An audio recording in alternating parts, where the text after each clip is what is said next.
Hello everyone, আমি Gazi Mishu from the biker. আপনাদের জন্য নিয়ে এসেছি আজকে how to maintain your bike properly. So ভিডিওটা পুরো দেখবেন অ্যান্ড জানবেন যে আপনার বাইকের টপ স্পিড কেন আটকা যায়।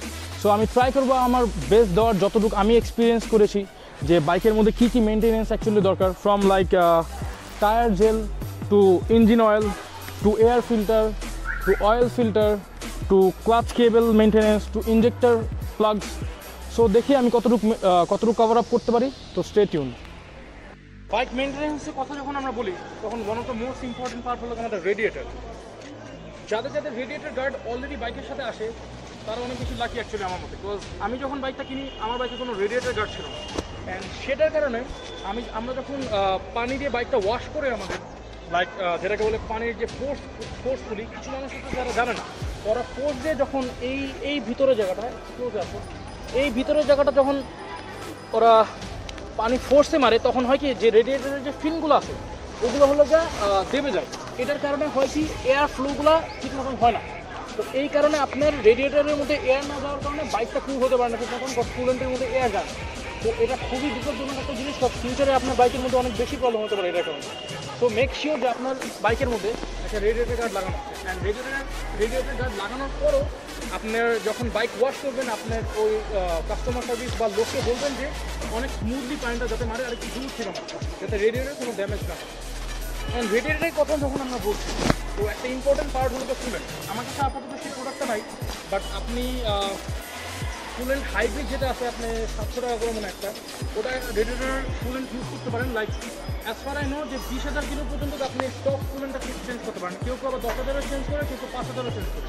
বাট আমি বলবো যদি আপনার বাইক অনেকদিন পরে থাকে একই জায়গায় তো আপনি রেডিয়েটারের কুলেন্টটা চেঞ্জ করে ফেলেন দ্রুত। যখন বাইকের টপ স্পিডের কথা আসে তখন একটা মূল্যবান জিনিস হলো আপনার চেন।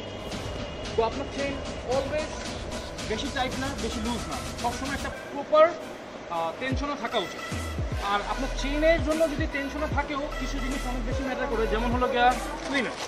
তো ক্লিনারেন্সের জন্য আমি সবসময় এই ব্রাশটা ইউজ করে থাকি চেইন ক্লিনের জন্য। অ্যান্ড প্রথমে আমি একটা চেইন ক্লিনার দিই, তো দিয়ে কিছুক্ষণ চেনটাকে আগে রোল করি। রোল করার পর এই জিনিসটা আমি ধরে রাখি ওদিকে যাতে ময়লাটা ক্লিন হয়ে যায়। অ্যান্ড যখন আমি ক্লিনটা করে ফেলি তখন আমি চেইনটাকে ভালো করে রুপ করার জন্য এইসব প্রোডাক্ট ইউজ করি। এমন না যে আপনি এই প্রোডাক্টটা কিনতে হবে, আপনি সিমিলার টাইপ যে কোনো প্রোডাক্ট কিনতে পারেন। তো সেটাই আপনাকে আমি দেখাই দিই কীভাবে আপনি করবেন। টপ স্পিড পাওয়ার জন্য আপনার আরেকটা গুরুত্বপূর্ণ জিনিস হলো আপনার ফুয়েল। তো যেমন আমার বাইক GSXR, আর আমার বাইকের মধ্যে খুবই ভালো পরিমাণের ফুয়েল দরকার হয়, যেটা বাংলাদেশে অ্যাকচুয়ালি অ্যাভেলেবেল না। তো আপনি ট্রাই করেন যে অলওয়েজ একটা ভালো জায়গা থেকে ফুয়েল নেওয়ার, যাতে আপনার ফুয়েলটা ভালো মতন বার্ন হয়। আর যদি আপনি কোনো খারাপ জায়গা থেকে ফুয়েল নিচ্ছেন, আপনি জানেন যে এটা ভালো না, কত আপনার ইমার্জেন্সি কেসে নেওয়া লাগে অনেকবার, তখন আপনি একটা অকটেন বুস্টার ইউজ করতে পারেন, যেটা হলে গিয়ে আপনার অকটেনকে ভালোভাবে বার্ন করতে হেল্প করবে। অ্যান্ড আপনার বাইকের পারফরমেন্স বেটার পাবেন, প্লাস যে থ্রটল রেসপন্সটা আছে এটা ভালো হবে।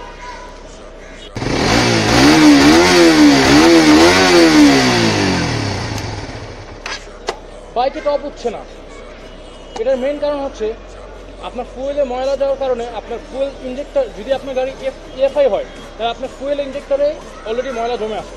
তো সেটা ক্লিন করার জন্য আপনি আইদার পুরো ফুল কিট খুলে ক্লিন করাতে পারেন একটা মাস্টার সার্ভিসের সাথে, অথবা আপনি একটা প্রোডাক্ট ইউজ করতে পারেন যেটাকে বলে হলো ফুয়েল ইঞ্জেক্টর ক্লিনার।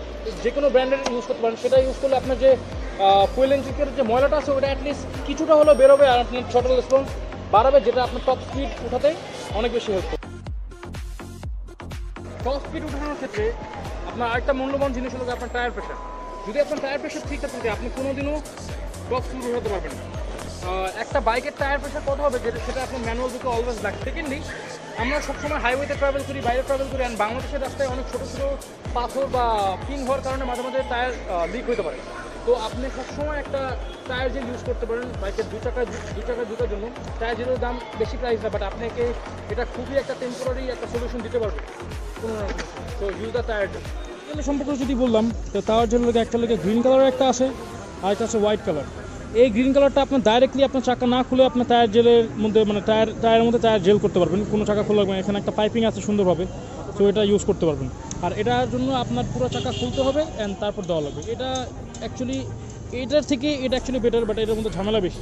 সো এটা আপনি ইউজ করতে পারবেন, খুবই চিপের মধ্যে পেয়ে যাবেন, একটা মেবি 150 বা 180 করে। বাইক পারফরমেন্সের মধ্যে আরেকটা জিনিস বলে যেটা হলো খুবই গুরুত্বপূর্ণ, সেটা হলো আপনার ব্রেক প্যাড। যখনই আপনি কোনো সার্ভিস সেন্টারে যান, অলওয়েজ আপনার ব্রেক প্যাডগুলো খুলে বলবেন যে একটু পানি সিরিঞ্জ পেপারের মধ্যে দিয়ে একটু ঘষে দিতে, যাতে আপনার যে ময়লাটা আছে ওটা চলে যায়। অ্যান্ড নিয়ম হচ্ছে আপনার ব্রেক প্যাড চেঞ্জ করা উচিত, বিকজ আপনি যখন হাইওয়েতে যাবেন ওখানে অবশ্যই আপনার ব্রেক প্যাডটা যদি মানে হালকা ঘষানো থাকে তো আপনার ব্রেক ধরবে না, তো এটা খুবই বিপজ্জনক হতে পারে। তো আপনি টাইমের আগেই প্লিজ ব্রেক প্যাডটা চেঞ্জ করে ফেলেন। ব্রেকিংয়ের কথা বলছি, সো ব্রেক অয়েলটা খুবই গুরুত্বপূর্ণ, কজ আপনার ব্রেক অয়েলটা যদি ঠিক পজিশনে না থাকে আপনার ব্রেক ঠিক মতো কাজ করবে না। তো এটা দেখার জন্য অলওয়েজ এখানে একটা কাঁচের মতন জিনিস দেওয়া থাকে, এটা চেক করবেন যে ব্রেক অয়েল ঠিক আছে না কেন। এটা হলো আপনার ফ্রন্ট ব্রেকের জন্য। অ্যান্ড আপনার রিয়ার ব্রেকের জন্য আপনার সবসময় পেয়ে যাবেন হলো এই জায়গায় একটা সিলিন্ডার, যেটার মধ্যে আপনার রিয়ার ব্রেক অয়েলটা থাকে। সো এটা অলওয়েজ চেক করে নিন। বাইক যখন আমরা রাইড করি আমাদেরকে অলওয়েজ এটার বাইকটা ক্লিন রাখা উচিত, কজ এটা একটা প্রিমিয়াম সেক্টরের বাইক। অ্যান্ড আপনারা চাবেন না যে আপনার বাইকের কোনো জায়গায় জং ধরুক বা ময়লা বসে যায়। তো আমি সাজেস্ট করবো যে আপনারা প্রত্যেক 2 সপ্তাহে ফোম ওয়াশ অ্যাটলিস্ট একবার বাইকের মধ্যে করানো উচিত। অ্যান্ড ফোম ওয়াশ শুধু না, আপনি যদি পারেন একটা ন্যানো কোটিং দিতে পারেন, যেটাকে বলে সিরামিক কোটিং, তাহলে আপনার বাইকের যে কালারটা আছে ওটা অলওয়েজ নিউ থাকবে। অ্যান্ড যদি ওটা না করতে চান তাহলে আমার কাছে কিছু প্রোডাক্ট আছে যেটা দিয়ে আপনি হয়তো বা অলওয়েজ, যেমন এখানে পলিশিং স্প্রে, এই জিনিসটা দিয়ে আপনি বাইকটা অলওয়েজ পলিশ রাখতে পারবেন, আপনার কালারটা সুন্দর থাকবে প্লাস শাইনি করবে। অ্যান্ড আরেকটা লাগে ড্যাশবোর্ড পলিশার, এটাও সিমিলার কাজ, বাট এটা স্প্রে, এটা লিকুইড। অ্যান্ড এইগুলো ইউজ করার জন্য একটা মাইক্রোফাইবার ক্লথ খুবই জরুরি, কজ আপনি যদি অন্য ক্লথ দিয়ে করেন তো আপনার বাইকে স্ক্র্যাচ করতে পারে। এখন আসলে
When it comes to engine oil, আমরা মোটামুটি সবাই ইঞ্জিন অয়েলের ব্যাপারে অনেক কিছু জানি।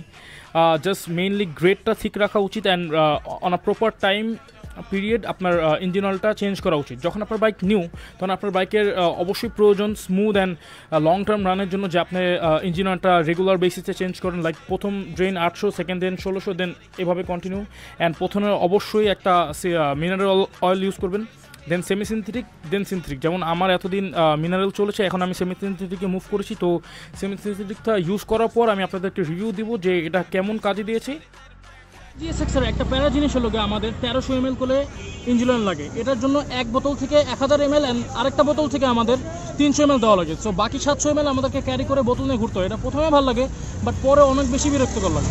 তো এখন আমাদের ইঞ্জিন অয়েলটা চেঞ্জ করবো। ওটার জন্য আমাদের সবার ফার্স্ট এই নাটটা খুলে দিতে হবে।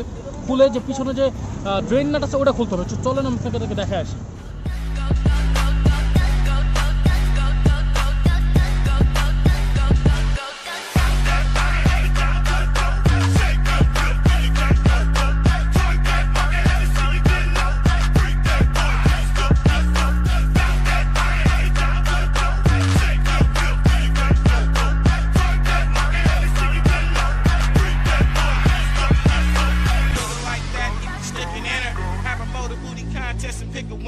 What she running, you never see a pro coming last. She so fast, she got a 454 in her pants.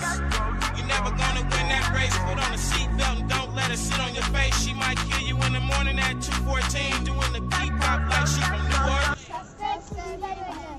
আচ্ছা ভাইয়া, thank you. You close your eyes, you